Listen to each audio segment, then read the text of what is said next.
Greetings and salutations. My name is OJ as always, and welcome to my review, rant, of Dispatch. This video is going to be very unscripted. Let's get that out the way immediately. It's probably going to be very unstructured as well. But I recently finished Dispatch just 2 days ago, and I feel like I should say as well, this is going to be a spoiler-filled review. There is going to be spoilers everywhere. I'm going to mention things on the fly, stuff is going to come up as and when I say it, so there will be spoilers. So if you don't want spoilers, go elsewhere, find a different review, or or come back to this video once, you finish the game. I also would like to give a trigger warning, content warning for sexual assault and sexual harassment, which I'll be referring to as SA and SH respectively for the rest of this video, because I feel like I do need to talk about, that elephant in the room. But obviously, Dispatch is a game from a new studio known as Ad Hoc Studios, which I believe is made up of former Telltale employees, and the game has a lot of similarities to Telltale and all of their games. Admittedly, my only experience with Telltale was Minecraft Story Mode and Tales from the Borderlands. I never actually played the Walking Dead Telltale game, which, of course, many say is like their magnum opus per se. At least the first season is, right? But I played Dispatch. I bought it when episode 5 and 6 came out. So I had seen clips of it going around. I was like, okay, it probably could be quite fun. Looks relatively entertaining for some of the clips. And for the most part, I enjoyed the game. For the most part, I enjoyed the gameplay quite a lot. Unlike most, I was going into it thinking this is a Telltale knockoff game in a sense. How good can the gameplay really be? And I'm pleasantly surprised. The gameplay is pretty decent. It's a decent time user, like time waster. I know it's kind of fun to pick characters or heroes to be deployed to the missions and having all their stats and managing that sort of stuff and letting the characters level up and building them into specific pathways. Like that stuff is quite enjoyable. I enjoy it quite a lot actually. But everything else I do not enjoy. Like the gameplay is fun, I think it's pretty alright, and everything else is not good. Not good at all. There's some stuff in here that's really, really shit. And I feel like I'm going crazy. I need to get this off my chest because I have seen people glaze this game. I have seen people give the highest of praises to this game. 9 out of 10s, 10 out of 10s. This is a Game of the Year contender. And I'm looking at these tweets. I'm looking at these posts on Instagram. I'm looking at these TikTok videos. And I'm just, no, we're lying. Are we okay? Right. To obviously give some context as to what my issues are. They all revolve around the main story. I think the overarching story of, trying to fix up the Mecha Man suit, I ain't got qualms with that. But a lot of the stuff in relation to the Z team really, really frustrates me. You know who I'm talking about. You all know who I'm talking about, right? I didn't mention SA and SH at the beginning of this video for nothing. I'm talking about Invisigal. I hate this character. I despise her. I despise her with all of my being. It's just genuinely, I need to get this off my chest because she is such an integral part of the game. Like from the beginning, they do attempt to kind of push her forward as a slightly more important character. She's there in the first meeting with you and Blonde Blazer. She's the one who makes the most comments in the first shift on SDN. She has the specific scene where she messes up in the donut shop. Like there is a specific emphasis on her to begin with and throughout most of the rest of the game. And I'm going to be so for real with you, despite my attempts to like her, episode 6 onwards, I cannot stand her in any way, shape or form, and it caused me to look back at this game and realize, oh my god, this is so much worse than I actually thought it was. I was enjoying myself quite finely up until episode 6. I feel like from episode 6 onwards, we kind of just fall apart, and then it makes me look back. And then I'm like, oh, wait a minute. No, this game's actually kind of ass story-wise. Okay. Before I get into my Invisigal rant, I'm just going to mention the rest of the Z team. I think the majority of them are fine, relatively okay characters. They're nothing really that special. Like, if I wanted to go through them, like, one by one, I cut Coop from the team, just so you know. I cut Coop from team, so I didn't really get to know much about Coop, all things considered. I'm reading this off the list, so if this is in a weird order, I do apologize. Flambe, I think he's probably the most entertaining member of the Z team. I think he probably had the best story arc of them outside of like Invisigal, who is basically treated like a main character. Like Flambe's kind of interesting in the fact that this dude already has a pre-established history with, you know, Mecha Man, aka Robert. So there's some stuff there, and he is very much one of the more, well, he's one of the members of the Z team that kind of require more development. I mean, he tries to kill you, right? That's a pretty big issue, and I will hold him accountable to that. Like trying to kill the dude because you. But the thing is, right? He did try to kill Robert, but you can kind of understand what he's doing, right? You kind of understand what he's coming from, because this is a dude who got thrown in the slammer because of Mecha Man. This is the dude who probably, to Flambe, ruined his life, quote unquote. So when you find out that the guy that you're, you know, beginning to grow attached to, maybe, is actually the dude that got you thrown in prison and, you know, also made your eyebrows disappear or lose your tooth, depends on what you threw at him. Yeah, you would probably be pissed off in that moment enough that you would try and burn him alive, really. Like, he, admittedly, that's wrong, and he does admit that. That's the thing. He takes accountability for his actions, and when it comes to cutting Invisigal off the team, he does say, I tried to do that, so I'm going to step out of this conversation. I'm not going to throw my hat in the ring. If I remember rightly, though, if you don't tell him that, or don't tell the Z team that you're Mecha Man, he does actually say to get Invisigal chucked off, which is interesting, so I feel like that's something to keep in mind. But yeah, he does that. That's not great, obviously, but again, many have people thrown this bit around. The game's about redemption. So, you know, he admits to his issue, and he does kind of try and make up to it. He doesn't really get the chance to, you know, make up for that fact. He does also punch Robert in the face when you see him after that incident and gives you the lamp, which ain't great either, dude. Like, come on. But he takes accountability for his actions. That's the first step to, you know, redemption, per se. There are others, like Gollum, not particularly interesting to me. He didn't really do anything of note, outside of, you know, protect us from Flambe. Shout out to that, I guess. Malevola, again, not a character that I find particularly interesting, and I will admit, I do not really like her on the sole principle, is that she is one of the people that kind of SHs Robert for some reason. Like, there's that bit in episode 6 where she just grabs his balls, and she tries to do it twice, even after Robert has already, like, explicitly said, dude, that's weird, or get off me. Like, okay, Malevola was going pretty strong, right, up until that, and it's just like, why? I'll get into it, of course, more when we get to properly talking about Invisigal.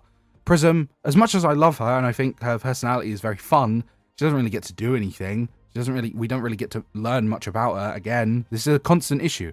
This is a kind of an issue with the game as a whole, is that it just feels very much underdeveloped. It feels like most of these characters who are in the Z team don't get actually a chance to shine in any way, shape, or form. I think the world building of Dispatch is relatively lackluster, quite poor, actually. I don't know why this world has demons, superheroes, kaiju, magical amulets. Some people are born with their powers, but there's that bit in the first episode where that toxic dude says something about supplements or enhancements that can, like, give people powers. It's like, hey, you gonna expand upon that? You gonna tell us anything about this world outside of its, you know, LA with superheroes and supervillains? Like, hello? The world building in this game is really damn shite. if you pardon my French, but it's really damn shite. But again, still moving forward with, you know, the Z team. Punch Up, I don't know, he's just a driver for short jokes and punching people in the dick jokes. Like, he didn't really do much for me at all. I would like to keep in mind that I didn't buy the deluxe edition, so I don't have any of the comics, but I shouldn't have to pay an extra 10 quid for, you know, what should be some backstory for most of these members. Like, I don't like when you hide external material that, you know, adds things to the main story. Like, if I remember rightly, Robert's, like, missing an ear, right? He's missing a part of his ear. That's explained through one of the comics. I don't know why that's not in the game. That's, like, I guess it's not, like, super important, but still, right? Sonar, again, he's just kind of funny and not much else. It's just, like, that's the issue. There's so many characters who just don't really feel like they have much of a personal story, or not personal story, just story in general, and they're just kind of there to be a joke. They're just kind of there to be funny. Like, most of the Z team have really fun personalities, but But in terms of like story, I don't know, they all just kind of like get merged together into one. Like, it's not like these characters have, you know, personal stakes in a lot of the issues. It's just kind of, we are the Z team. They are like one collective. They all kind of blur into one another. There's something about this game that just frustrates me so much. I genuinely am not seeing what other people see in the game. And this continues to extend to, I don't know, like Phenomenon. I thought he was kind of funny, actually. But again, Phenomenon is here, but he just feels like a driver for jokes. During the scene where you go to cut Invisigal, he makes obviously a joke saying like, oh, I was hoping we could play Magic the Gathering. And it's just like, this is a relatively tense scene. The joke doesn't really do it. It doesn't land at all for me, and it kind of doesn't help that scene at all. I don't particularly like the results of that scene either way. Waterboy, I didn't like him initially. Can I admit that? I couldn't really stand the constant stuttering. Kind of got on my nerves. But to give him props, he does kind of get better as the game goes on. I didn't add him to my team, as you can probably tell from the way I described the Invisigal cutting scene. Phenomenon was my choice. But Waterboy, in that same choice, actually votes for Invisigal to be taken off. And I mean, this dude's like innocent as shit, all things considered. Like, he's really sweet. So if you pissed off Waterboy, I feel like there's something wrong. And now we can talk about that elephant in the room. Invisigal. Just to be completely clear, I did go on the date with her on episode 4. I played the game up to episode 6 and then waited a week very patiently for the final 2 episodes to come out.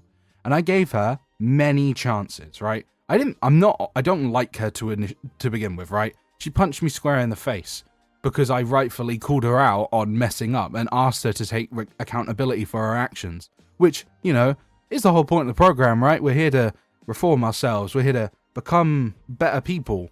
And episode 7 and 8 have actually like ruined this game for me. Oh my god. Where do I even begin, right? I already didn't particularly like her to begin with. Like, sure, the other lot are kind of annoying, maybe they're a bit loud, but Invisigal literally ignored an order that Robert gives her, and then proceeds to mess things up, and then proceeds to punch Robert in the face for it. Like, when I say me, I mean Robert, obviously, because, you know, that's the character you're controlling, so kind of internalize that idea, you know what I mean.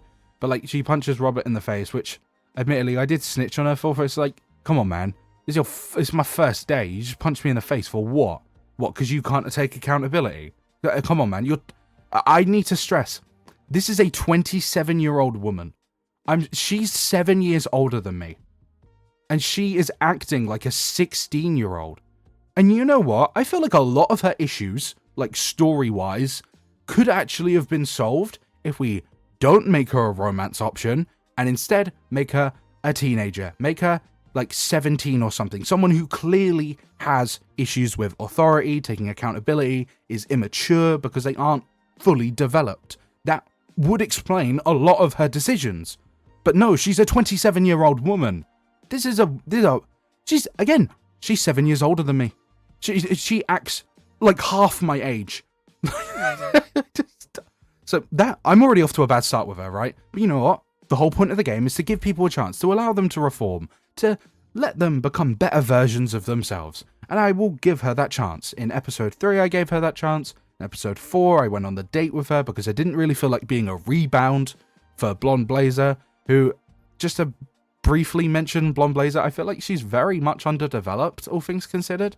Like, if you don't do the romance stuff with her, you never find out that her amulet is, you know, what gives her powers, and it comes out in episode 8, like, out of nowhere, all things considered. So, Blonde Blazer is a character who I feel like deserved more screen time, and deserved a bit more development, because, you know, for the small crumbs that I got by doing the Invisigal route per se, those were, like, you know, good crumbs, but they're just so few and far between that I couldn't really do anything with them. But continuing with Invisigal, I went on the date in episode 4, and if I can be completely honest, I didn't really like the dream sequence at the beginning of episode 4. It just kind of made me feel a bit uncomfortable, and I'm really, really, really unsure of why all of her romantic feelings for Robert just suddenly appear from a wet dream. Like, that's just not... That feels wrong. I don't know how to put it, but it just feels wrong. It feels weird. I don't like how she acts. I'm going to be so honest. I do not like how she acts for all of the game. I don't like the sexual comments. I don't like the consistent SH. I don't like the SA. Episode 7, if you cut her from the team and, you know, you have that little talk with her in the locker room, she leaves whilst invisible and then comes back to kiss you whilst invisible. And then during that scene, you have the option to lean into it or lean out of it. But before you can make that decision, if you let it play just a little bit longer, you see that Robert moves his hand up to kind of like grab her waist, maybe to push her away, and she grabs his arm very firmly. That is SA. There is no 2 cents about it. That he did not consent to that kiss. She was invisible. He did not consent to that. And I really hate it. I can just be so honest. That moment right there, but I was already kind of on the fence with her, right? I did have to think about whether to cut her or not. I think episode 6 is where a lot of these issues start their place. Like going off to get the astral pulse on your own, that's already going to piss me off, right? That's already a bad decision. The entire team has agreed that we should wait, right? And you go off on your own, and because of your actions, Chase, a character that I actually really did like, mostly on the sole fact that he was really funny, is now hospitalized. So you are directly responsible to blame for that. You are directly to blame for the fact that Chase is hospitalized. But you don't take accountability, Invisigal. Invisigal doesn't take any accountability. Instead, she stands in the meeting room where they discuss whether we should cut her or not, which is a reasonable thing, right? The Z team has, for the most part, been working together and getting along and, you know, actually reforming themselves. But her. She's the only one who consistently goes off and makes these decisions on her own accord that put the entire team at risk, put the entire team at jeopardy. So, even in that moment, I was still kind of like partially thingy. Like, I was kind of a little bit more lenient with her. I mean, you can probably tell, maybe I'll throw the clip up where I had to decide. I took a long time to decide whether I wanted to cut her. I did decide to, because, you know, what they were saying was reasonable, and I could see where they were coming from, and I kind of agreed with them. Blonde Blazer also said as much. Like, not to big up Blonde Blazer too much, but she usually is quite, you know, correct on most of her decisions. Most of them, right? But once you cut her, she then just leaves the conference room, so she's standing there the whole time. Like, come on, man. How immature can you be? How immature can you be? Like, you're just standing there listening to it all, and you just leave once we decide reasonably to cut you. You don't attempt to show up and actually, like, you're suspended as of current. Like, Invisigal is suspended as of current. She's not even meant to be there, right? So that's the first thing. But she's standing there in the conference room, invisible, just listening to the whole thing. You're not going to show up once and try to explain yourself, try to take accountability for what you did. I don't think she ever really does. I don't remember. I'll obviously watch the clips back again, and I'll probably throw text up on screen if I'm wrong, but I swear she never actually takes accountability for what happened to Chase. Like, I just don't. She takes accountability for messing things up, but that's not specific enough. You got Chase hospitalized. You've put him in critical condition.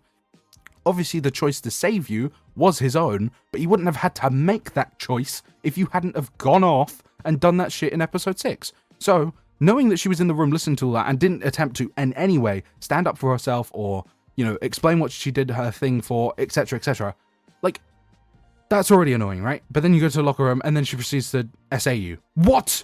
What? What? Hello? I don't like how SA multiple times in this game is treated as almost like a joke, or just something, or like, you know, something weirdly romantic, like something to be romanticized. Like, as I mentioned earlier, Malevola does it in episode 6. I thought that was gross. Like, that immediately just caused her to shoot down in the character rankings for me. I think she was relatively charming, I guess, beforehand, but then she does that and it's like, okay, no, you're just weird. I don't like you. I don't think SHing people, SAing people is funny. I don't think it's amusing. I don't think it's cool or romantic. It's not. The only character in the game who does it that I can even give a pass to is like Phenomenon, because if you confess to him that you kissed Blazer, which by the way I didn't, I didn't kiss her. If I did kiss her, I would have confessed to him, but I didn't kiss her, so I didn't have that option. But if you choose that option, he does pick you up and kiss you. And that could be considered, SHSA, because obviously that's something that Robert didn't consent to. But at least in Phenomenal's case, he's an alien. He may not understand the kind of, thing around that. And he probably did something similar with Blonde Blazer, where he would, walk up to her and just pick her up and kiss her, because he was in a romantic relationship with her. That was kind of like one of the ways he would show affection, maybe. So he doesn't understand that it's not okay to do that to a person completely unprovoked because he is an alien, right? So in Phenomenal's case, you can, kind of argue that he doesn't understand. But Malevola and Invisigal have no excuse. They have absolutely no excuse. Malevola's is just kind of out of nowhere and really weird, and it just put me off her character completely. But Invisigal, wow, that was actually something with... I hate her. I hate that. From that point forward, I didn't trust her for shit. From that point forward, I didn't like her at all. You just SA'd Robert. There's no way around that. There's no two cents. I've seen people defending her to hell and back. I'm serious. There's something wrong with you. Genuinely. I cannot stress enough. There's something wrong with you. If you're able to defend that and able to see that and defend it, there's something wrong with you. If it would be a different story, if that was a kiss that maybe Robert initiated, or maybe, be like normal people. And why did she come back and do it whilst invisible? Why does she do this every time? When she doesn't want to take accountability for what she does things when invisible. Like Chase in episode 6. The stuff he was saying was really out of pocket, especially considering, she hadn't actually really done anything that bad yet. We hadn't seen her betrayal, her double-crossing, But, she gets into a heated argument with him, and then goes invisible to punch him in the face. That's an 80-year-old man. You just go invisible to punch him in the face? What a wuss. You are a coward. Not only are you punching the elderly, I know he said some pretty mean shit, and respectfully, Blonde Blazer and Mecha Man, or Robert, do kind of tell him to calm down, shut up, etc. But Invisigal goes invisible to punch him in the face. You are such a coward. You are a coward. I hate you. I despise you, actually. I cannot stand you. And, it's just the SA scene. That is SA. I didn't consent. Robert didn't consent to that. I pushed her away, and then she looks at me she gives you a frown face, like she's angry with you. I'm sorry. Excuse you? What is your problem? And it frustrates me a lot, because stuff like this results in, real life victims, male victims of SASH, not being taken seriously. Is that partially to blame on men themselves for not taking people like that seriously and saying, you're lucky, haha? I saw people saying that about Robert, he should be thankful that he got kissed whilst invisible. No, he shouldn't. No, that's wrong. That's really bad. That's just gross. No, that's not something to be celebrated. It's not something to be romanticized. Not something to be happy about. It's not something we could just brush away with, he's what a lucky guy. This is the reason that people, male victims, don't get taken seriously. Because men don't take it seriously. And I've seen a whole lot of women defending Invisigal as well, saying that Robert should feel lucky. You are all there's something very wrong with you. A lot of you. It really, really frustrates me. If you attempt to defend that scene, I do not know what is wrong. Even if you lean into it, it still just feels wrong. It just feels wrong. It doesn't feel right. And the worst part is, she does that unprovoked. Even if you have not shown a single speck of romantic interest in her, even if you're dating Blonde Blazer, she still does it. She still does it. And the game itself doesn't take that seriously. That's what's frustrating. They do this multiple... It just gives... I'm sorry, the writing for this game just gives me a weird vibe. All the writing around Invisigal just give me a weird vibe. Constantly making lewd comments, invading the bathroom to look at him shirtless whilst he picks a glass out of him, telling him about the wet dream that she had about him, about Robert, and doing that. And I'm sorry, I know it's a very cliche thing to say. I know it's a age-old discussion, but imagine if the roles were reversed. Imagine if Robert was a woman and Invisigal was a man. Can you, like, the hatred for Invisigal, if she was a man, would be more than justified. But why is that same hate not being directed to her for the same reasons? Like, if it was Invisiman and Robert was a woman, like, Invisiman would be hated. Rightfully so, mind you. I would be fully in agreement. I would say that he was an absolute creep. I would say that I would be saying the exact same things I'm saying now for someone like that, if Invisigal was a man, right? So where's that same energy for Invisigal? Where is the energy for calling her out on blatantly and undeniably essaying Robert now? Where is it? And it doesn't get any better, mind you. Like, that scene, immediately after that scene, I kind of just had to, like, just stop for a minute.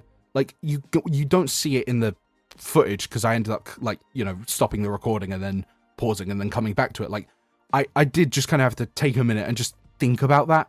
And then by thinking about it, I kind of, like, looked back at the rest of the game and I'm like, oh no, I hate this. And the thing is, right, if Invisigal, like, the thing is, Invisigal is so, you know, plot centric. Like, she's so central to the plot of the game. It's not something I can easily just brush past or ignore. It's not something I wouldn't want to. I would call it out nonetheless, but it's not something I can very easily ignore. And I just do not like it. I don't like her. I do not like her at all. So when she comes into the Mecha Man room to, you know, with the astral pulse in hand, like, of course I'm going to leave you tied up. Of course I'm going to, like, not trust you whatsoever. Because if she had sat down on the floor and then said, you know, oh, this is what I was planning to do, I'd be like, oh, okay, you know, fair shout. I may not agree with whatever her plan was, but instead she sits on the floor saying, you need me, you need my help, but you're not telling me why the hell you're sneaking into the lab with the astral pulse. You're not, and you're saying, oh, there's not enough time for me to explain it. Too bad then. If you're not going to explain it, I'm not going to help you. Like, pretty simple. You've already, like, the SA scene completely just breaks any chance. Like, I've given you enough chances, right? Like, I've given Invisigal enough chances. I gave her all of my time from episode 1 to 6. From episode 7 onwards, no, that's it. There is a line in the sand that needs to be drawn, and I think, like, kind of going over like a person's natural boundaries, ignoring, you know, just normal shit, like knowing that SA is not good and SH is not good and you shouldn't do it to anyone, going over that line, no, there's the line in the sand drawn, and you've just crossed it, and I'm not going to attempt to help you in any way, shape, or form. So I didn't help her. I didn't try to, you know, assist her. And what do I get for it? She tries to get me killed. Like, the bit where you go to tase the guy that's taking a piss. She shouts out, oh, behind you. Like, okay, yeah, great. Showing your real, you just can't, like, I was going to say showing your true colors, but, like, why do that? Well, I don't get it. Well, I'm genuinely baffled. Like, Invisigal was so central to this game, so as a result, by me not liking her at all, it makes this entire game just fall flat on its face for me, especially the ending. I've got so many weird qualms with the ending. Like, I'm sorry, how did Shroud power his mech suit? Like, do we ever get an explanation of that? Of, like, that weird power source he has? It looks like really identical to the Astral Pulse with a weird twin helix thing in it. Like, how did he power his mech suit? If he could just make that, why does he need the Astral Pulse? Like, that just confused me. That was, like, a thought at the back of my mind the whole time. But it's just, like, the finale is fine. I like most of the Z-Team fine enough. But Invisigal is so central and so continuously kind of pushed on the player that it causes the entire game to just fall flat on its face. So when the credits roll and it says, oh, you neglected her. Like, shut up. Really? Shut up. Neglected her. She's a 27-year-old woman who should know better than to not SA and SH people. Who should realize that I have given her enough chances throughout the entire game to, you know, get alongside the rest of the Z team. Right? Like, I don't get it. I don't understand it. Like, the way the game ended pissed me off to high heaven. I don't like the achievement where it's like, you failed as a mentor. Like, well, every single other person on the Z team has ended up pretty damn good. They all seem rather happy with me. They all seem, you know, like aspiring heroes. Like, I mean, I even accepted Coop back into the thing because, like, you know, she looks like someone who could change. Like, the Z team themselves, people who have been reformed and changed, wanted her to come back. And it's like, I trust the Z team. I trust their decisions. I trust what they want.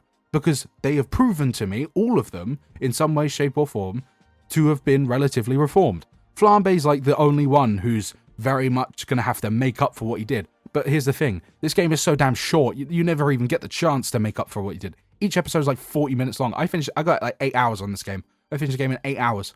I'm sorry, that's not really worth the asking price in my opinion, especially when I'm coming out of it with a story that I just did not like at all. A story that felt relatively lackluster and relatively standard, but then has this one character in Invisigal that I absolutely despise with all of my being and I think is absolutely insufferable. So when I go online, I go onto Twitter, TikTok, Instagram, and I see people defending this game, or not even defending, just glazing it. Like, oh, it's a 9 out of 10 game, or it's 10 out of 10, no, it's game of the year. What? Are you tripping? Are you serious? This isn't even close. This is not close for shit. The only thing I would probably give this game is like, what? Best art direction? I think it looks quite pretty, all things considered. Like, I like the way it looks.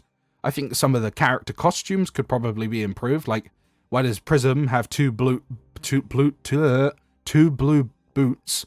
Like, one of them should be pink, one of them should be blue, and that's a no-brainer. The rest of her design follows that idea. Why did her boots not? But like, I've seen people just going like, oh, this is Game of the Year worthy. Oh, if it doesn't get Game of the Year, it's rigged. Dude, this isn't even coming close. This feels like a Marvel Spider-Man 2 situation again, where people are like, oh, Spider-Man 2 for Game of the Year. And its competition was like Tears of the Kingdom and Baldur's Gate 3. Like, pardon my French, fuck off. It's not going to win. This match isn't even close to the likes of Silk Song, Hades 2, Expedition 33. Like, you're going up against, like, it doesn't even hold a candle to those games. You're going up against some real bigwigs. You know, games with unbelievably good art direction, gameplay, story, music. Like, the music in Dispatch is relatively okay, and most of the original soundtrack is, you know, kind of just mood setters. And most of the licensed songs, you know, are kind of fun, but it doesn't even hold a candle to Expedition 33, Hades 2, Hollow Knight, Silk Song. Like, those are the big three. Those are like the three in my mind that are going to be on the running for Game of the Year. Dispatch isn't even going to get, like, I don't even think Dispatch should get nominated. Really, I don't see what everyone else is seeing in this game. And it's genuinely just, like, baffling to me. I'm going around and I'm seeing all these people just glaze it. And I'm just like, did we play the same game? Are we still in the honeymoon phase? Because I jumped out of the honeymoon phase the second episode 7 ended, actually. And, like, the only thing I don't think I have any qualms with, and I think is just pretty good, it's probably Shroud. And the only reason I say Shroud is because Matt Mercer voices him, and I think Matt Mercer was really, really good as Shroud. I thought he was really funny. Thought he was quite intimidating as well. He had like a decent balance where he can, you know, have fun whilst still being scary. I thought Shroud was like, pardon me, I just smacked my mic with my thumb. I think Shroud was like, you know, pretty good. Right? But that's the thing. If the best thing in your game is just pretty good, then your game isn't very good, because everything else is just either mediocre, standard, or in Invisigal's case, shit. Like, what are people saying in this game? What are we saying? I need someone. I genuinely. What am I calling this? What's the word? Like a call. Call for help. Like, please do explain to me what people are seeing in this game. Like, I don't understand it. Is it people blinded by nostalgia for the old Telltale games that were pretty okay? I mean, I never really thought Telltale games were particularly amazing. The thing is, I do value gameplay when I'm talking about these games, and I don't think a story alone can hold up a game. Like, well, I say that, but some games do have, like, stories that are good enough that they can hold. Like, Disco Elysium's gameplay isn't anything to particularly write home about, but its story is so damn good that it can, you know, really carry. But that's, like, one of the best stories in all of video games, right? And I shouldn't, if we could compare Dispatch to one of its contemporaries, if we are talking about it in a Game of the Year sense, like, Expedition 33 just washes it. Like, some people are really, I feel like I'm in, again, you know, that's a really good example. For me personally, I felt like I was in some sort of bubble when Expedition 33 came out, because I thought it was, you know, like a really good game, like 9 out of 10, 10 out of 10. But then I go on Twitter and I see people saying, this game has revolutionized JRPGs. This game is the best thing made since sliced bread. And I'm just like, no, it's not even the best JRPG. It's not even a JRPG. It's French. It's not Japanese. It's it's an FRPG. Like, no, it didn't revolutionize shit. Like, it's not this game-changing game that's gonna cause ripples across all of dimension, and every RPG will follow in its footsteps. I don't want that, actually. If, I don't know, Persona 6 comes out and it's got, like, a parry system and stuff, I would actually be annoyed, because I don't think that would fit. I don't think it would work. Metaphor ReFantazio is my favorite game of all time. It's still, probably to me, the best JRPG of all time. It's like, I don't think this game should be glazed that much. And again, it's the same with Dispatch. I finished Dispatch and I was like, this is like a 6 or a 5 out of 10. I do not really like this at all. Like, it's got some decent aspects, but it's nothing to really write home about. I go online, people are like, 9 out of 10, 10 out of 10. All the review sites are like, 9 out of 10, 10 out of 10. I was like, did I play? I must be crazy. Did I play the same game? I'm genuine. Like, one of my friends had to listen to me just ramble for like 4 hours about this game. Like, I sounded like a crazy person. Like someone should put me in a straitjacket or something, because I just do not see what other people see in this game. I cannot find the spark that people have in this game. I saw people saying like, "Oh, what am I gonna do with my life now? Dispatch is over. Play better games." Play, like, I don't get it. Like, if you like this game, fine, but I do not like you if you try to ignore the fact that Invisigal is a very bad character. I really don't like her. I just can't. I can't. I've seen people defending her, saying, "Oh, if you got the bad ending where she turned to villain, you're a horrible person." Sorry. That tweet. There's a tweet that's been going around where like some guy complained about babying a 27-year-old, and everyone's like dogging on him for it, like saying, "Oh, you missed the point of the game." No, I didn't actually, because this, like, Invisigal is like 7 years older than me. Again, I'll make that point. If I was a reformed villain, I would know that's a bad example, actually. Ignore what I was just going to say.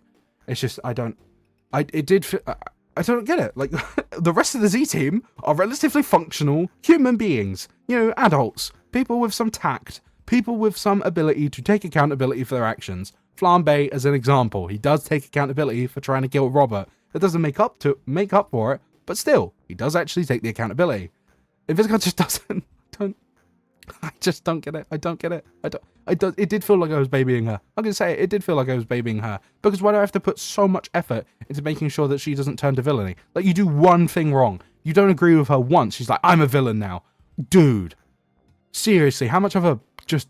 I hate her. I hate her. Yeah, I just hate her. No, I'm trying to be charitable. I really want to be charitable. Usually are quite charitable to people that want some form of redemption.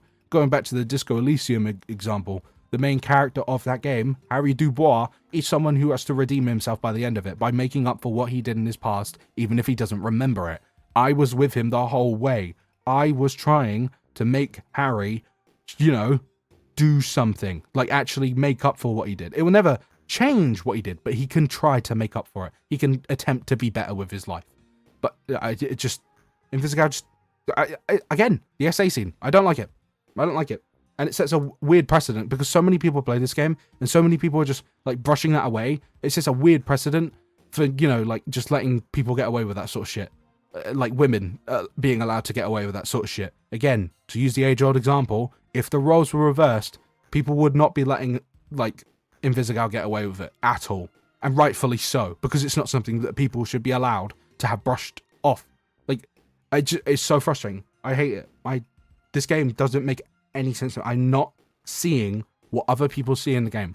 Most of the time, I don't want to say like I'm a sheep and I follow the popular opinion, but usually when people say a game is good, I'm in agreement. Hades 2, really, really good game. And they did update it, so now that ending that I had a lot of complaints about is now fixed. I like the new ending. It's great.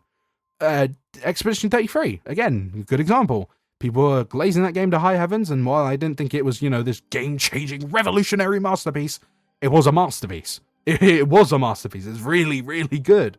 And like Hollow Knight Silksong, again, another game where it's like, people are glazing it to high heavens, this is the best thing since Hollow Knight. And yeah, they are right. This is the best thing since Hollow Knight. It's a really good game. It's absolutely fantastic.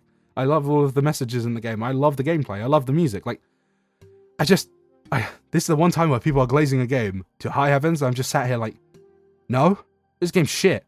I can't stand this game, actually. I really, really can't. I just don't understand it. I just... Before I go off on too many tangents, before this video becomes an hour long, I'm just going to stop myself and calm down. I'm going to leave it here. I've made my points and my issues with the game quite clear. I think the game's gameplay is relatively fine. I think most of the Z team are, you know, they can be funny and they are relatively okay.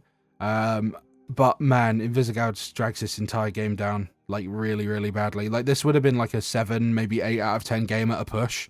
But Invisigal and all the shit she does is just like, it made it plummet to like a 5 for me. Like, I can't knock it too far down for, obviously, like, I think it can be funny. I think the music in the game is, like, most of the licensed tracks are actually quite good. And I do think, you know, most of the characters can be quite entertaining. And I think, you know, the stuff overarching with, you know, becoming Mecha Man again is kind of neat.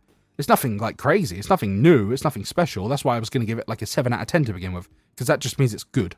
It's just good. There's nothing, like, crazy here. But Invisigal and all the shit she does and all the stuff that I really, really don't like about her in regards to SHSA, it's just, no, I can't, no, it makes the game drop down to, like, a 5. I can't stand her. So, what I'm going to do is pose a question. What do people see in this game? If you are here and you are listening to me ramble and rant, what do you see in this game that I don't? What am I missing? Because I feel like I've made my points relatively clear, and I've made my qualms with it relatively clear. So what are so many people seeing in it that I don't? Like, it's really frustrating me that I just cannot, you know, get along with the idea that this game is some 9 out of 10, 10 out of 10 masterpiece. I saw people dogging on some news network that gave it a 6 out of 10. I was like, yeah, that's a fair score. Like, in my mind, that's a fair score. I don't get it. I don't get it. It's really frustrating, actually. I just don't understand it for once.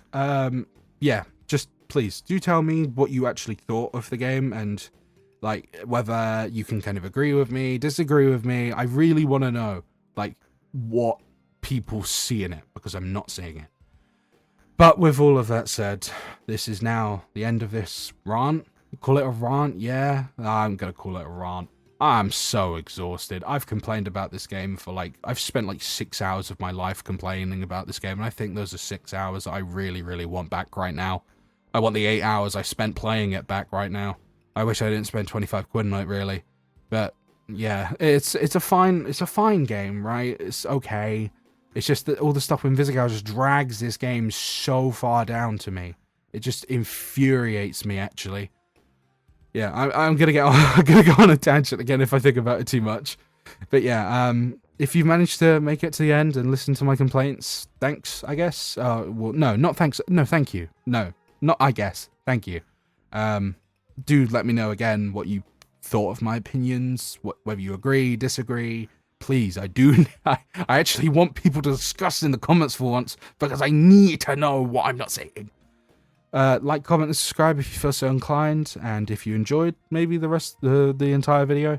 And I shall see all of you in the next one.